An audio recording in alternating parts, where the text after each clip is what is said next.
आता या घराची काळजी सुद्धा मलाच करावी लागेल. तुमची मुलगी करत काय आहे? ती तिकडे पावसात त्या मुलासोबत भिजते आणि तुम्ही इथे उभं राहून माहित नाही काय करत आहात. अहो ते माझी ऐकत नाही तुमचं. तुम्ही तिची आई आहात, मोलकरीण नाही आहात. ऐकत नाही म्हणे. अहो मी असं कुठे म्हटलं की ती माझं ऐकत नाही म्हणून. मला म्हणायचं तुम्हाला होतं काय वाटतंय की मी एवढ्या साध्या गोष्टीचा अर्थ नाही समजू शकत? मूर्ख आहे मी? थांबा, पुढे चाललात.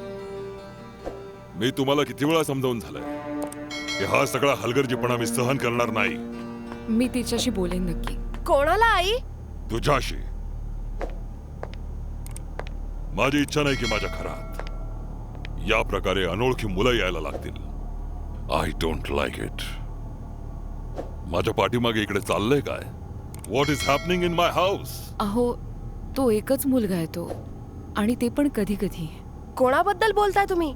अविनाश? हो, त्याच्याच विषयी बोलतोय. नाव कम ऑन बाबा, मी काय लहान मुलगी आहे? लहान नाहीयेस म्हणूनच बोलतोय. काय काय म्हणायचंय तुम्हाला? बाळा बाळा बाबांचं बरोबर आहे. बरोबर काय बोलतायत? मी केलंय काय? आत्ता तर आले आणि लागले ओरडायला. बघितलास त्या निष्काळजीपणाचा परिणाम? माझ्याकडे पहा. यापुढे हे असं कधीच होता कामा नये.